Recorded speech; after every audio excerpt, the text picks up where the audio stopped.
जय माता दी। आप सभी को नवरात्रि की हार्दिक शुभकामनाएं। आज नवरात्रि के तीसरे दिन हम स्नान करेंगे श्री दुर्गा सप्तशती पाठ के चौथे अध्याय का।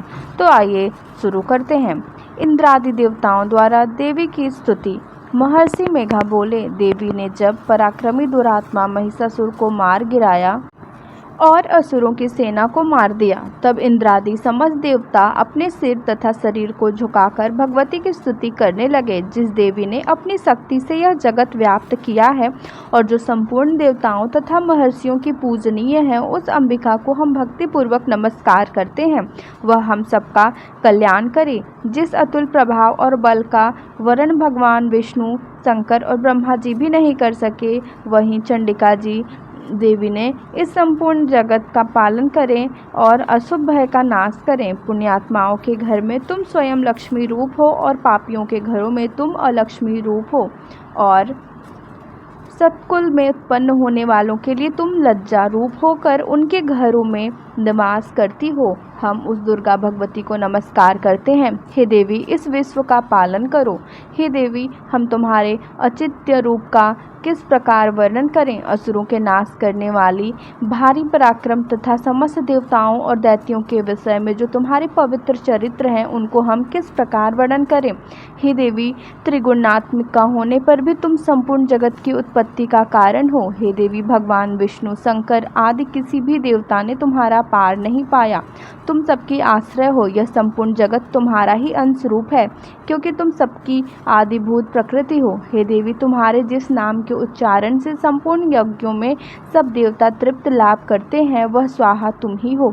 इसके अतिरिक्त तुम पितरों की तृप्ति का कारण हो, इसलिए सब आपको स्वधा कहते हैं। हे देवी, वह विद्या जो मोक्ष की देने वाली है, जो अचित्य महाज्ञान स्वरूपा है, तत्वों के सार को वश में करने वाले, संपूर्ण दोषों को दूर करने वाले, मोक्ष की इच्छा वाले मुनिजन जिसका अभ्यास करते हैं, वह तुम ही हो। तुम वाणी रूप हो और दोष रहित ऋण तथा यजुर्वेदों की एक उद्गित और सुंदर पदों के पाठ वाले सामवेद की आश्रय रूप हो। तुम भगवती हो। इस विश्व की उत्पत्ति एवं पालन के लिए तुम वार्ता के रूप में प्रकट हुई हो और तुम संपूर्ण संसार का पीड़ा हरने वाली हो।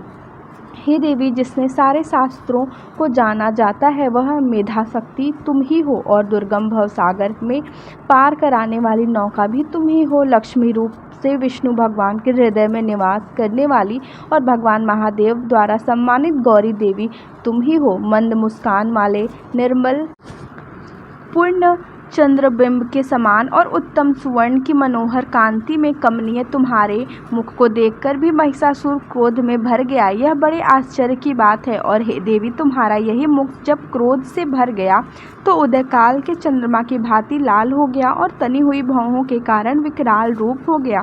उसे देखकर भी महिषासुर के शीघ्र प्राण नहीं निकल गए। यह बड़े आश्चर्य की बात है। आपके कुपित मुख की दर्शन करके भला कौन जीवित रह सकता है। हे देवी, तुम हमारे कल्याण के लिए प्रसन्न हो। आपके प्रसन्न होने से इस जगत का अभ्युदय होता है, और जब आप कुद्र हो जाती हैं तो कितने ही कुलों का सर्वनाश हो जाता है। यह सब हमने अभी अभी जाना है कि जब तुमने महिषासुर की बहुत बड़ी सेना को देखते देखते मार दिया। हे देवी, सदा अभ्युदय देने वाली तुम जिस पर प्रसन्न हो जाती हो, वही देश में सम्मानित होते हैं। उनके धन यश की वृद्धि होती है, उनका धर्म कभी शिथिल नहीं होता है, और उनके यहाँ अधिक पुत्र पुत्रियों और नौकर होते हैं। हे देवी, तुम्हारी कृपा से ही धर्मात्मा पुरुष प्रतिदिन श्रद्धापूर्वक यज्ञ करता है और धर्मानुकूल आचरण करता है, और उसके प्रभाव से स्वर्ग लोक में जाता है, क्योंकि तुम तीनों लोकों में मंचवांछित फल देने वाली हो। हे माँ दुर्गे, तुम स्मरण करने पर संपूर्ण जीवों के भय नष्ट कर देती हो, और स्थिर चित्त वालों के द्वारा चिंतन करने पर उन्हें और अत्यंत मंगल देती हो। हे दारिद्र दुख नाशिनी देवी, तुम्हारे सिवा दूसरा कौन है। तुम्हारा चित्त सदा दूसरों के उपकार में लगा रहता है। हे देवी, तुम शत्रुओं को इसलिए मारती हो कि उनके मारने से दूसरों को सुख मिलता है, वह चाहे नरक में जाने के लिए चिरकाल तक पाप करते रहे हों। किंतु तुम्हारे साथ युद्ध करके सीधे स्वर्ग को जाएं, इसलिए तुम उनका वध करती हो। हे देवी, क्या तुम दृष्टिपात मात्र से समस्त असुरों को भस्म नहीं कर सकती? अवश्य ही कर सकती हो, किंतु तुम्हारा शत्रुओं को शस्त्रों के द्वारा मारना इसलिए है कि शस्त्रों के द्वारा मरकर वे स्वर्ग को जावें। इस तरह से हे देवी, उन शत्रुओं के प्रति भी तुम्हारा विचार उत्तम है। हे देवी, तुम्हारे उग्र खड्ग की चमकसे और त्रिशूल की नोक की क्रांति की किरणें से असुरों को आंखें फूट नहीं गई। उनका कारण यह था कि वे किरणें में से शोभयान तुम्हारे चंद्रमा के समान आनंद प्रदान करने वाले सुंदर मुख को देख रहे थे। हे देवी, तुम्हारा शील बुरे वृत्तांत को दूर करने वाला है और सबसे अधिक तुम्हारा रूप है, जो न तो कभी चिंतन में आ सकता है और न जिसकी दूसरों से कभी तुलना ही हो सकती है। तुम्हारा बल व पराक्रम शत्रुओं का नाश करने वाला है। इस तरह तुमने शत्रुओं पर भी दया प्रकट की है। हे देवी, तुम्हारे बल की किसके साथ बराबरी की जा सकती है, तथा शत्रुओं को भय देने वाला इतना सुंदर रूप भी और किसका है? हृदय में कृपा और युद्ध में निष्ठुरता, यह दोनों बातें तीनों लोकों में केवल तुम्ही को देखने में आई है। हे माता, युद्ध भूमि में शत्रुओं को मारकर तुमने उन्हें स्वर्ग लोक में पहुंचाया है। इस तरह तीनों लोकों की तुमने रक्षा की है, तथा उन उत्तम असुरों से जो हमें भय था उनको भी तुमने दूर किया है। तुमको हमारा नमस्कार है। हे देवी, तुम शूल तथा खड्ग से हमारी रक्षा करो, तथा घंटों की ध्वनि और धनुष की टंकोर से भी हमारी रक्षा करो। हे चंडिके, आप सब अपने शूल को घुमाकर पूर्व, पश्चिम, उत्तर तथा दक्षिण दिशा में हमारी रक्षा करो। तीनों लोकों में जो तुम्हारे सौम्य रूप हैं तथा घोर रूप हैं, उनसे हमारी रक्षा करो, तथा इस पृथ्वी की रक्षा करो। हे अंबिके, आपके घर कर पल्लव में जो खड्ग, शूल और गदा आदि शस्त्र शोभा पा रहे हैं, उनसे हमारी रक्षा करो।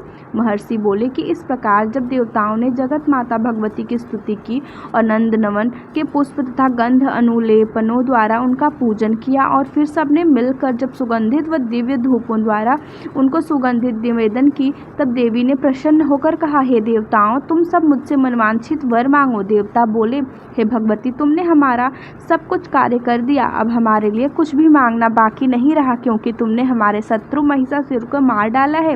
हे महेश्वरी, तुम इस पर भी यदि हमें कोई वर देना चाहती हो तो बस इतना वर दो कि जब जब हम आपको स्मरण करें तब तब आप हमारी विपत्तियों को हरण करने के लिए हमें दर्शन दिया करो। हे अंबिके, जो कोई भी तुम्हारी स्तुति करे तुम उनको वित्त, समृद्धि और वैभव देने के साथ ही उनके धन और स्त्री आदि की संपत्ति बढ़ाएं और सदा हम पर प्रसन्न रहें।